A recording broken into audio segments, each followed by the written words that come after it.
You have questions, we have answers. This is Jane Miller. And this is Ken Miller. Welcome to our show, all about real estate with Ken and Jane. Today's topic is going to be path to success in real estate. We want to interview Miss Jane Muller as our guest. Mrs. Yeah, I said, well, Mrs. correct. And we want to basically, this is to enlighten the listeners out there and maybe those people who are possibly considering a career in real estate, to let you know just from your personal experience what your journey was like from, starting off as, your humble beginnings as a brand new agent who was wet behind the ears to now that you've established yourself as a successful agent in the central New Jersey. I mean, Ken, I have to say, I often get questions from my past clients even, right? And quite a few of our past clients become agent after that. Right. Either they in Florida or they in the Carolina or here. They got a license after work with me. So, I mean, a lot of people ask, can I get a license? The other day, when we had our daughter's last marching band competition, there was a lady volunteer and asked me the same thing. Say, Jane, do you think, how should I do? I'm really interested in real estate. I have a full-time job, but can I get a license to be a realtor? So this is very common questions. It really depends what you want to do in the future, right? I mean, I can just share my experience. That's once again is what I went through. It's very individualized. I mean, you could have a different experience.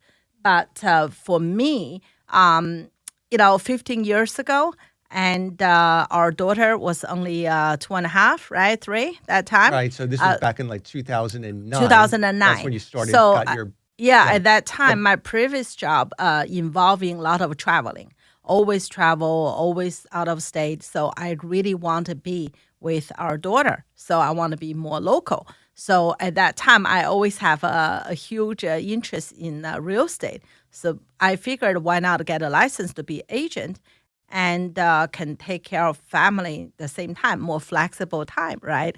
Boy, I was wrong. But now, when you first got your license, was your intention to do it full time, or would you think it would be like a part-time thing that you would take care of? I thought it was like a 4-time but / flexible timing because, I mean, Ken, let's think about it. Look it back, right? I mean, I feel if you work full-time that time, you had your law firm, right? So I figured if I have to show a house in the evening, you'll be home, and the weekend you'll be home. But we can just during the day, I can do something. That's what I thought was like. Somehow, 2 of us will work it out. You probably can help, and plus she go to childcare too. So that's what my original belief, right? I could somehow make it work, but in fact. The truth is far away from what I expected.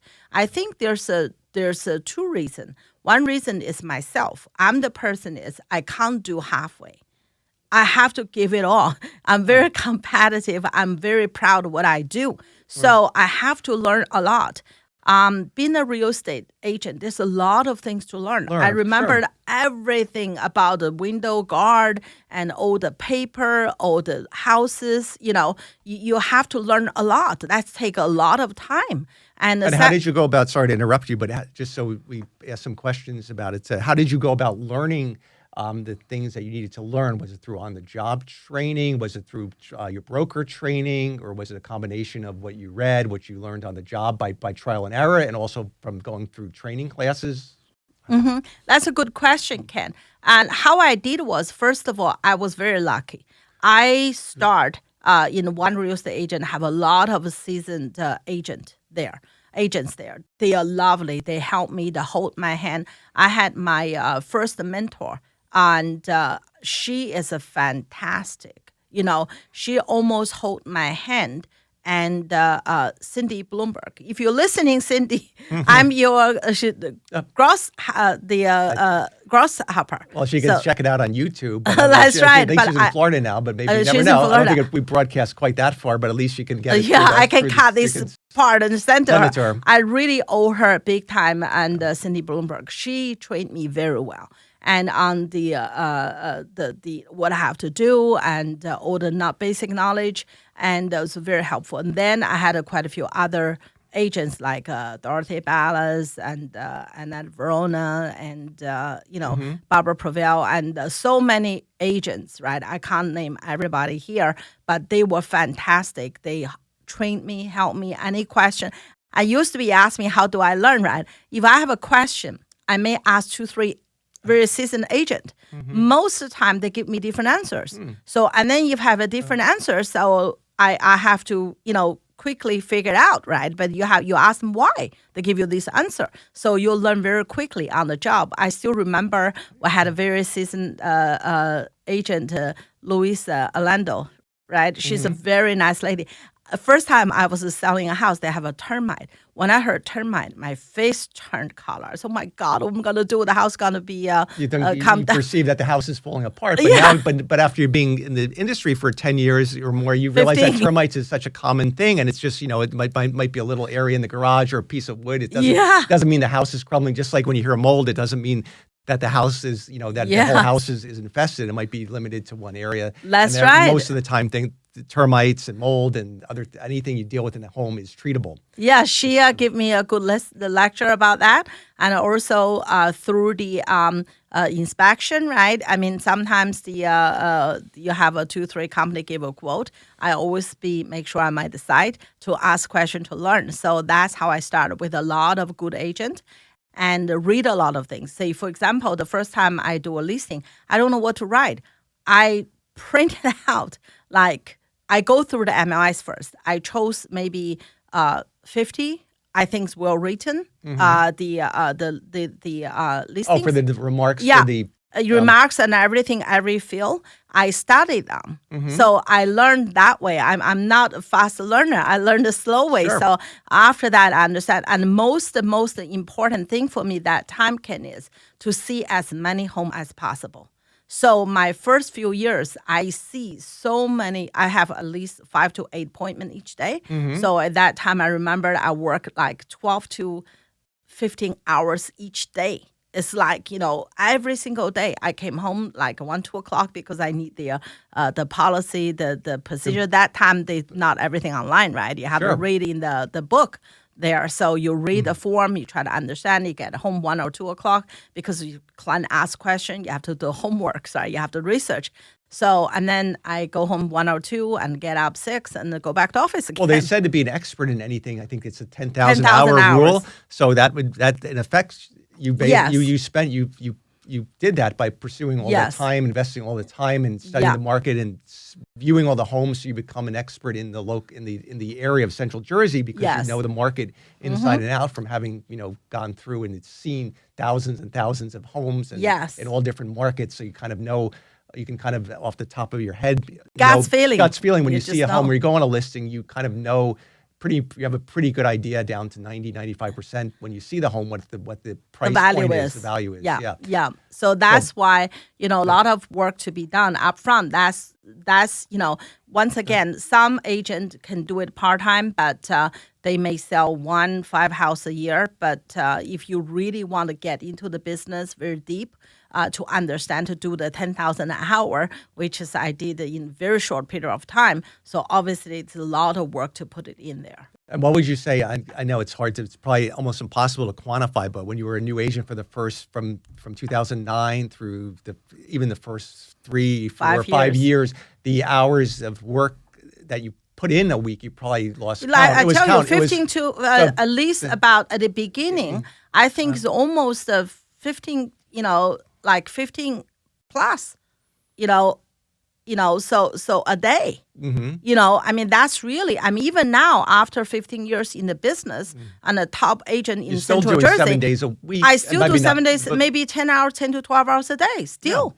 That's really, this not as bad as 12, 15 hours or at the beginning 15 to 18 hours a day and then reduced to 12 to 15, and then now it's 10 to 12 hours a day. But there's a lot of time put it in.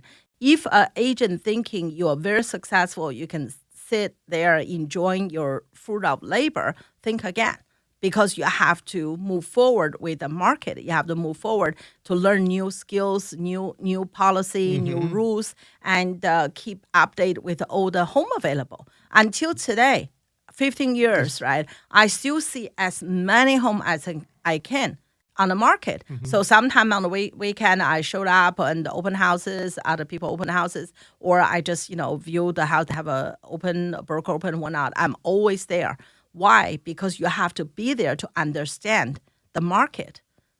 You can't just sit in the office and think, oh, I think that house worth.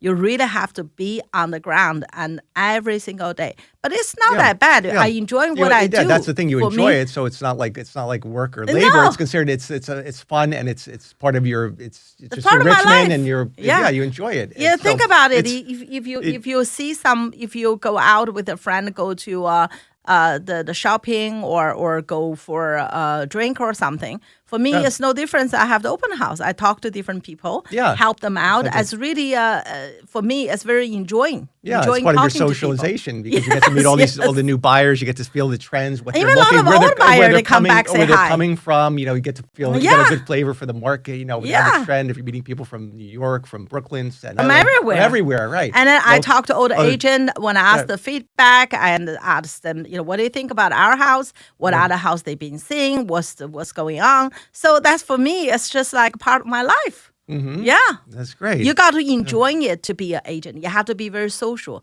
You have to willing to put in the hard work. Yes. Absolutely, yeah. All right, we're going to take a short break and we'll continue right after these messages. All right, welcome back. So, Jane, we're going to continue talking about the path to becoming a successful realtor, and I want to go back to when you first started because you did something that was like you were like a trailblazer, which is indicative of your personality. I think you did the DISC test and you were considered a force of nature because, and then you're going to laugh at this story because I'm going to remind you, when you first started, stepping back in your career, you did a lot of rentals because you were hungry. You took whatever you could get and whatever was left over on the table, you were hungry and you still are hungry, but that's a trait that's very indicative of somebody who's successful. You're willing to take anything, no matter how big or little, just so you can learn an opportunity to, grab something. And I remember with rentals, you did something that was considered very innovative at the time. You hosted open houses for rental properties in this one complex, and that was something that nobody and their mother ever did before. And your broker, I think, looked at you like you were crazy. Why would you do an open house? Not for only a I'm rent- crazy, and she you're- said I could be misunderstood, be reported as marketing, misinformed, right? Because you may trick the people to come and think it's for sale, it's for rent. So the office actually was very good. They made a special sign, huge sign, for rent. Yeah. For rent. So they made a big sign say for rent for me. And so there's no misunderstanding. It's for rent. Right. I still remember, I'm glad you talked about this like yesterday to me. I was hosting a open house in a complex. So I put a sign out there from 1 to 4. So 1 o'clock, I was out there. You know what? There's nobody came. Because nobody ever had a for rent open house that time, right? It never happened in Central Jersey. So there was nothing. So by almost 4 o'clock, I always want to cry. I stood on the street and I was going to take the sign off. I just want to cry because not anything. I just feel I'm going to tell the owner, right? I had nothing. I had nothing. What can I do? At that time, the guy driving by, rolled down the window, said, hey, is that for rent open house? Immediately, I perked up. I said, yes, sir, it's for rent. Oh. So he came in. He said, oh, that was strange. We passed it about on the way somewhere. I said, isn't it for rent? And my sister-in-law said, no way. They never have for rent. You're crazy. So we just finished our business on the way back. I saw it is for rent. So that's why he rolled down the window. He said, is that for rent? I said, yes. Anyway, long story short, he rented that condo. So that's the first time I broke into that community. Because people say how hard I work. I never take no as an answer. Just keep going. Yeah. Keep going. And your marketing effort back then, you didn't have all the technology we have now with the Facebook and the Instagram and TikTok and all the postings, but you did it. There was still a way to get the effective marketing done, and that was via foot traffic, by posting, by doing flyers and flyering the whole neighborhood, walking, getting a lot of exercise, going up and down the steps of all the surrounding neighborhoods saying, hey, I'm hosting an open house at this property. Saturday or Sunday from 1 to 4, please stop in. Or if you Yeah. know any friends or people that want to move to the area, please Yeah. check it out. That's right. That's So exactly. it was very, yeah. so it was really, so there's Yeah. always ways to get the message out there, right? I think, Ken, even today with all this technology, right? Real estate is a people business. Absolutely. It is absolutely people business. You have to face to face. I mean, I'm working almost every weekend to see people. I mean, as we said earlier in this year in the show, this Mother's Day is the only Mother's Day I didn't work in the past 15 years because I have no house for sale in April, in May that time. There was no inventory. Everything sold under contract very quickly. So this year is the only 1 year, the Mother's Day, I didn't work. So that was really, really, Right. We always joke that your favorite days of the week are the weekends because you do open houses, and the East Brunswick Day because that's the community active day. That's those are your favorite events of the that's calendar right. year. That's right. Yeah, it's a people business. You basically is the ambassador for the seller. You have to go and promote the home and the benefit and the advantage of this property. So you have to be out there to doing your job, the marketing, right? Absolutely. So that's what I enjoy the most. Yeah. And what did you see? So you've experienced since 2009. You experienced the downturn in the market and then the upturn. And how did you handle when it became a buyer's market, or how did you adapt to the economic changes that you've experienced in the real estate market over the last 15 years? I have to say to you, Ken, I start at 2009.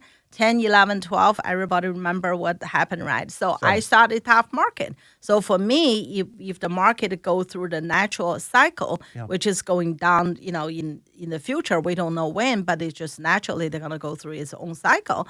We are prepared because I'm fluent with that. I start with that. It's truly just more hard work. You have to really, understand the market. You have to really set right expectation from the seller. Explain to them the market, the process, the comps, right? And on top of that, work hard.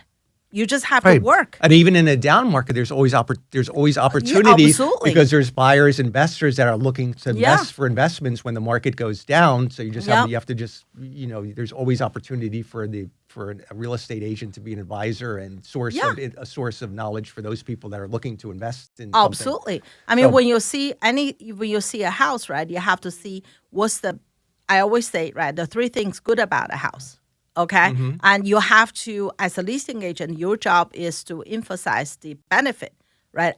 You stand out from the competition. If you're a buyer agent, you have to point it out, the shortcoming of the home, because you represent a buyer. The buyers, why they hire you? Because you're more experienced, right? You don't want them halfway through the transaction and they say, you know what, it doesn't work for me.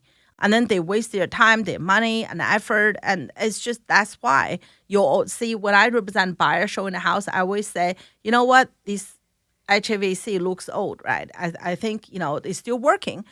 The seller may not give you anything, but you have to be prepared, right? Yeah. To replacement. Roughly how much? Your job as the agent, when you work with the buyers, is that you have to educate them in all the potential and the pitfalls, so they can make the best informed decision, and there are no surprises. That's the same way with commercial. You have to say, well, look, this is what the rental market is, but after the leases expire, this is what you can expect the market rent is. Yes. Just like a buyer that's looking at a property for investment, you not only have to know the price, but you have to know, well, he or she will ask you, well, what is the market? Well, how much can I rent from this property? How soon you can rent? And what are my expenses for the property taxes, if there's an HOA, whatever deductions there are, so they can figure out their net operating income and then compare that to the purchase price and get a rate of return. That's right. You have to be there for every step for your client.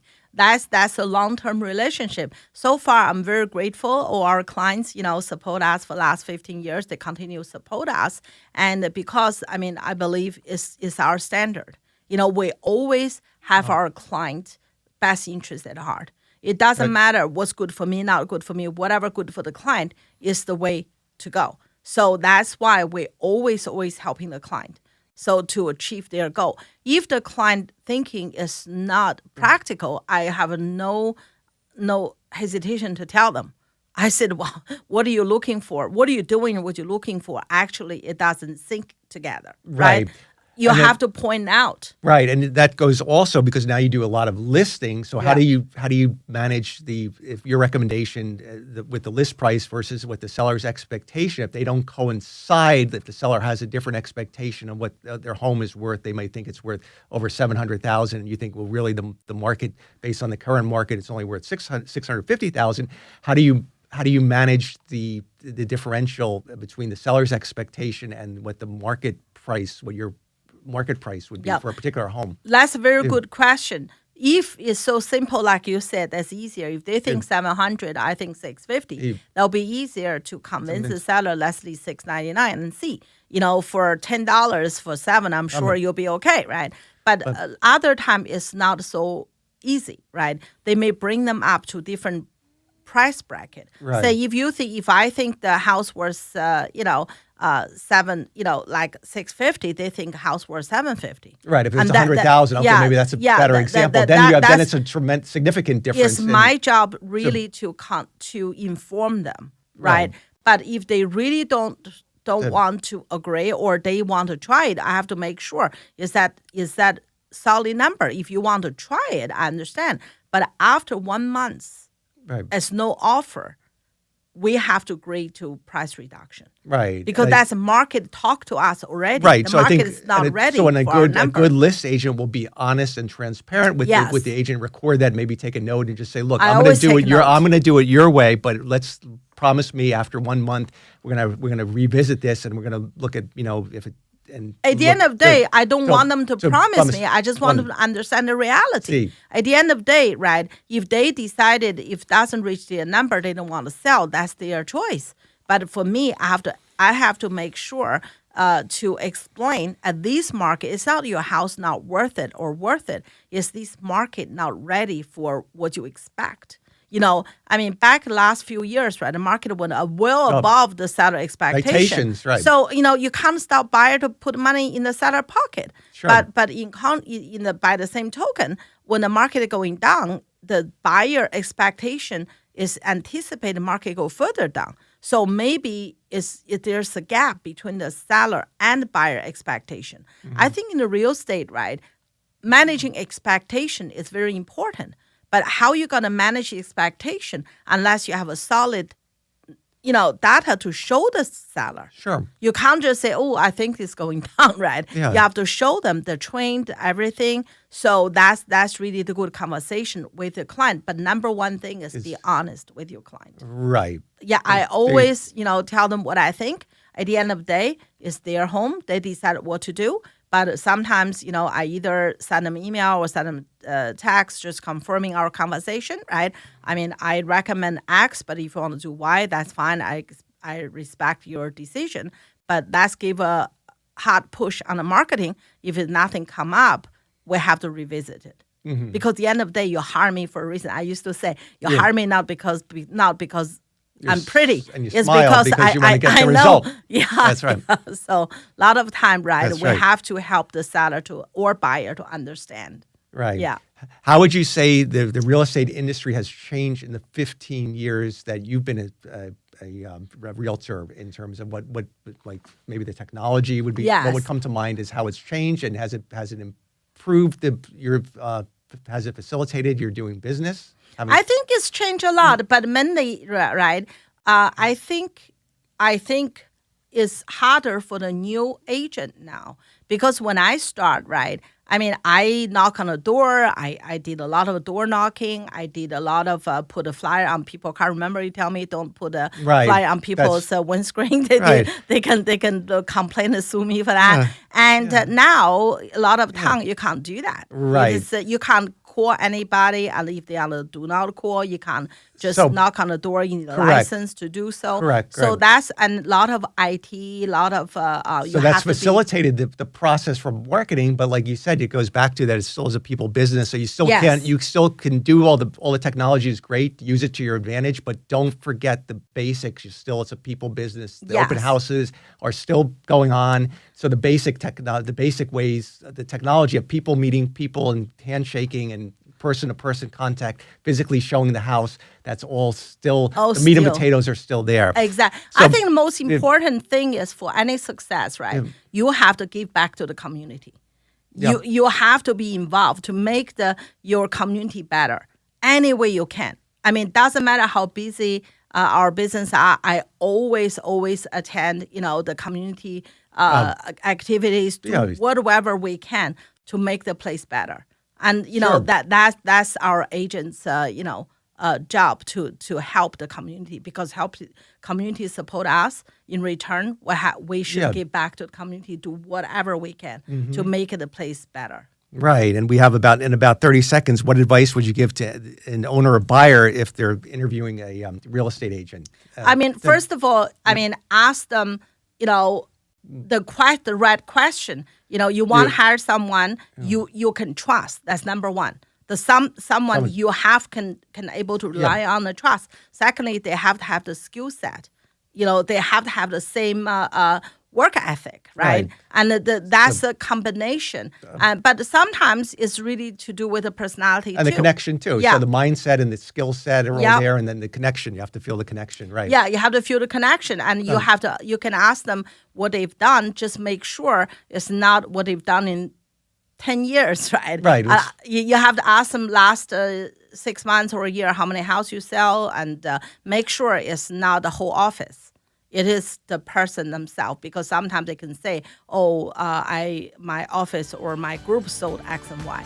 The person itself is All very right. important. Very good, Jane. Thank you for sharing your path to success. We hope everyone enjoyed the show. We'll see you next week. Enjoy. Thank you.